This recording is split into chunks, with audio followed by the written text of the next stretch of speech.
안녕하세요. 오리엔탈 메디슨 한약 재질을 소개하는 오메튜브입니다. 요즘 이렇게 비가 징글징글하게 오죠. 날도 우중충하니 습하고 비도 계속 오고 습도도 엄청 높아요.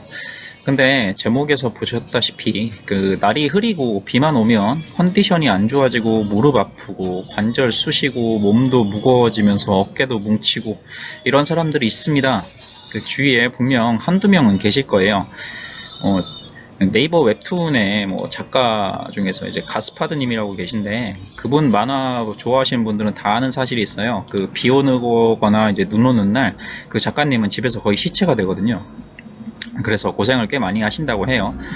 예전에 무한도전 할 때 TV에도 한번 나왔던 분인데 이분 같이 젊은 분도 날씨에 따라서 컨디션이 많이 좌우될 수가 있는 거죠. 뭐 나이 많지 않으신 분들이라면 뭐 그냥 오늘 비 와서 컨디션이 좀 안 좋네 하고 넘어가실 수도 있고, 나이가 많으신 어르신들은 이런 날에 병원에 가서 진통제를 다 오죠. 예, 그래서 이제 비 오는 날은 대개 병원이나 약국에는 환자가 줄어드는데 오히려 환자가 늘어나는 곳이 있어요. 정형외과.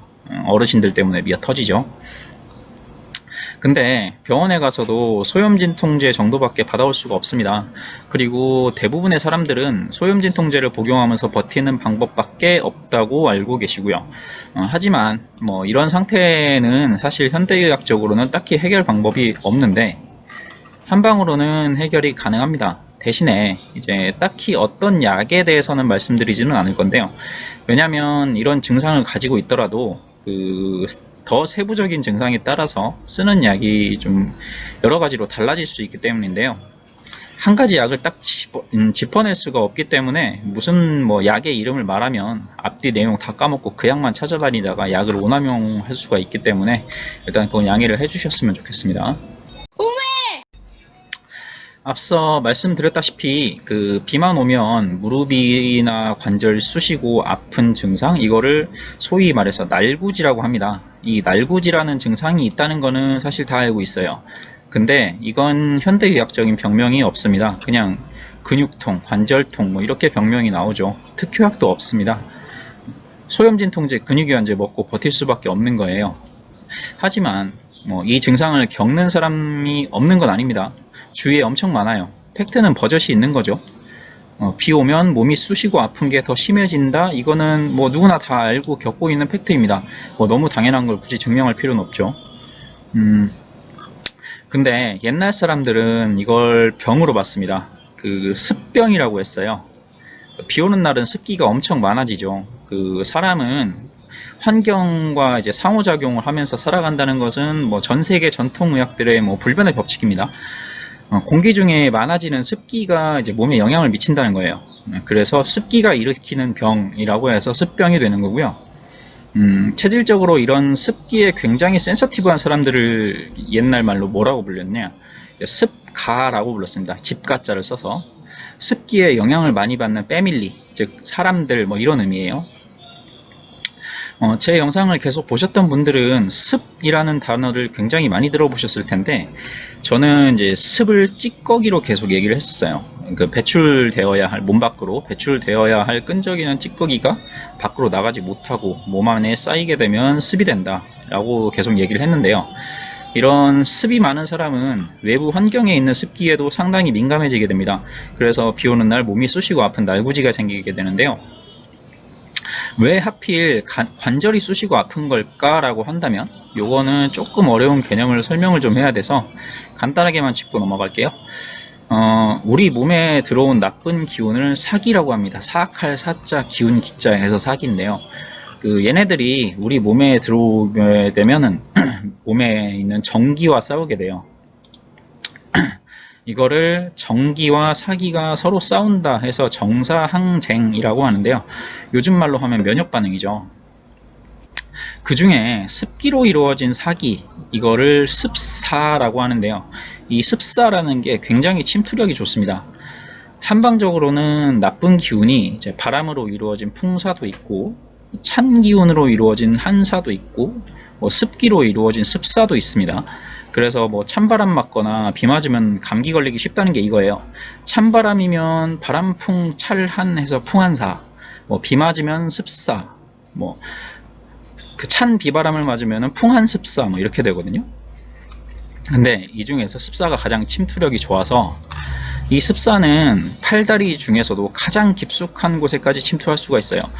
팔다리는 가장 겉쪽이 피부고 그 안에 살이 있고 더 안쪽에 근육이 있고 그 더 안쪽에는 뭐가 있죠? 뼈랑 관절이 있죠. 그래서 습사라는 거는 이 뼈랑 관절까지 침투해 버린다고 보고 그곳에서 전기와 사기가 싸워서 정사항쟁이라는 게 일어나게 되고 면역 반응. 그래서 뼈마디가 쑤시고 아프게 되는 거죠. 이런 사람들의 특징이 뭘까요? 이제 지금부터가 이번 영상에서 말씀드리려는 핵심 내용인데요. 몸에 습이 많아서 외부 환경의 습기에 민감한 사람들이 평상시에 보이는 특징 몇 가지가 있습니다. 첫 번째, 이미 말씀드렸던 날구지입니다.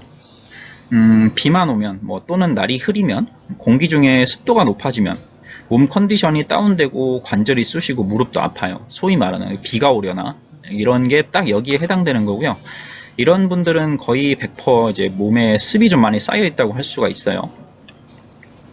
두 번째, 몸이 무겁습니다. 왜냐? 그 눅눅하고 축축한 그 습한 기운이 몸에 그대로 들어있기 때문에 물 먹은 손 마냥에 축 처지고 몸이 무겁게 됩니다. 힘이 없는 거랑은 좀 달라요.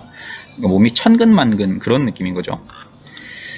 세 번째, 만성적으로 어깨랑 목이 뭉치고 아픕니다. 어깨랑 목이 뭉치고 아픈 건 사실 여러 가지 원인이 있어서 감별을 해야 되긴 하지만 습이 몸에 쌓여 있어도 어깨가 맨날 뭉쳐있고 아프게 돼요. 근데 제 경험상으로는 습 때문에 어깨가 뭉친다는 걸 잘 모르고 엉뚱한 포인트를 가지고 막 치료하다가 안 낫는데 알고 보니 습병 이런 경우를 꽤 많이 봤어요. 그래서 습병은 어깨 뭉침의 메이저한 원인 중에 하나라고 봐도 무방합니다. 반드시 체크를 해야 되는 부분인 거죠. 네 번째가 있는데 여기서부터는 조금 판단하기 힘들어져요.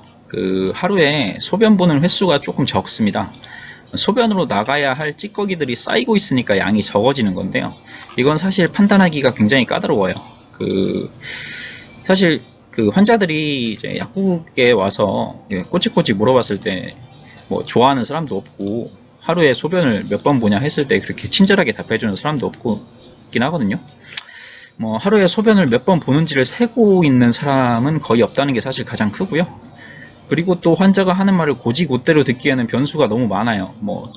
나는 하루에 물을 2리터를 마셔요. 물 자체를 거의 안 마셔요. 커피를 많이 마셔요. 자주 가면서 찔끔찔끔 봐요. 자주는 안 가는데 한 번에 많이 봐요. 일 때문에 일부러 참아요. 등등등 따질 게 상당히 많은데 또 문제는 이렇게 안 물어보면 또 먼저 얘기를 안 해준다는 것도 또 문제고 또 전혀 변수가 없는 상황에서는 하루에 한 4번에서 6번 정도 사이가 정상이라고 생각하시면 되겠습니다. 변수가 없는 경우에. 그래서 판단이 힘들고요. 다섯 번째는 제 경험상 이게 가장 애매해요. 머리 쪽에서만 땀이 납니다. 이걸 두한출이라고 하는데 근데 하루 종일 머리에서 땀을 흘리고 있는 게 아니라 땀이 충분히 날 만한 상황임에도 불구하고 다른 데서는 땀이 별로 없는데 유독 머리 쪽에서만 땀이 많이 난다는 걸로 판단하는 게 맞아요. 땡볕에 한참 있어서 막 더워 죽겠는데 이런 경우는 당연히 땀이 날만 하죠.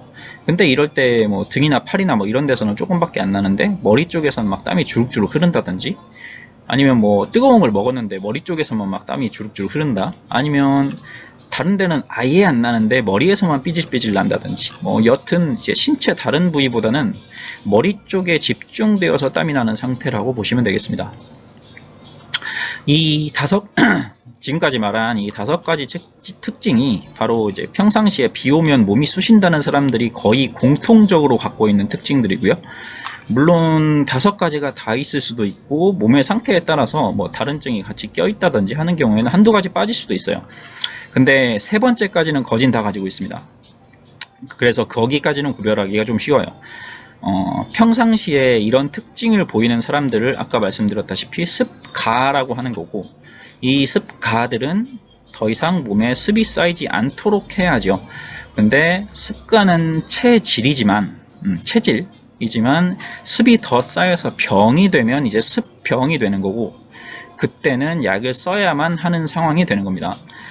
근데 또 앞서 말씀드렸다시피 현대의학적으로는 이 습을 빼는 약은 아예 없습니다. 건드릴 수가 없는 영역인 거예요.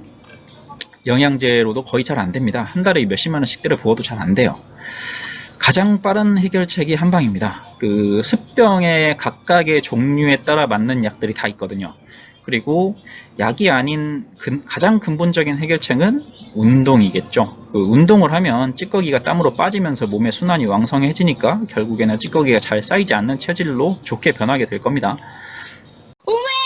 그럼 이 습이 쌓이는 이유를 이제 알아보면 그 습가들이 피해야 할 행동들과 환경들이 나올 거예요. 그거를 몇 가지 짚어드릴 테니까 이 중에 내가 해당되는 것들이 있는지 한번 잘 살펴보시기 바랍니다. 뭐 첫째는 단연 술입니다.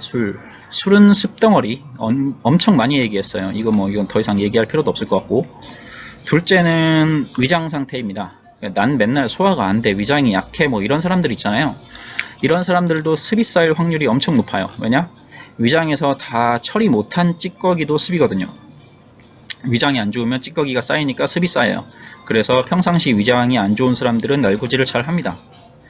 셋째, 그 환경적인 요인이 있어요. 그 사시사철 에어컨을 쐬는 곳에 있다든지, 아니면 뭐 아이스크림 공장이나 냉동 창고 같은 곳에서 일한다든지, 아니면 지하실 같은 데서 뭐 일을 한다든지, 아니면 아예 사는 곳이 그런 지하실 같이 눅눅하고 축축한 곳이라든지, 이런 습한 환경에 굉장히 많이 노출되어 있는 경우에도 습이 잘 쌓입니다. 넷째, 개인의 습관에 따라서도 나타나는데요. 가장 많이 본 거는 아침에 나올 때 머리 안 말리고 나오는 여성분들, 저는 진짜 많이 봤거든요. 물론 병이 안 될 수도 있죠. 그 사람 몸에 쌓이는 습기를 그 사람 몸에서 다 처리할 수 있으면 병이 안 됩니다. 근데 처리 못하는 몸 상태는 바로 습이 쌓여요. 또 뭐 수영장에서 나올 때 머리를 안 말린다든지, 아니면 목욕탕에서 제대로 안 닦고 나왔다가 바람을 한번 훅 맞는다든지, 뭐 이런 행동들도 습병을 일으키는 원인이 됩니다. 이런 원인들을 잘 파악하셔서 여기에 해당되는 게 있다면 고치셔야 하고요. 그것만 고쳐서는 잘 안 낫는다 하면은 약을 드셔야 되고, 그 약은 이제 전문가의 상담을 받으셔야 되니까 약국에 가시면 됩니다. 최종 정리. 비만 오면 몸이 쑤시고 관절이 아픈 사람들은 몸에서 찌꺼기가 잘 안 빠지는 사람들이고, 이런 사람들은 평상시 5가지 정도의 특징을 보이고, 이렇게 되는 원인들이 몇 가지가 있으니까 그 중에서 뭐가 있을지 한번 찾아보시고, 도저히 모르겠거나 아니면은 원인을 제거했는데도 잘 나아지지 않는다 하면 약을 먹어야 하는 상태까지 간 거니까, 이제 그때는 전문가랑 상담해 보시라 라고 이제 간단하게 요약됐네요.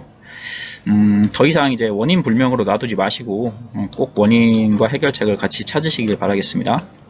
그럼 이만, 아디오스.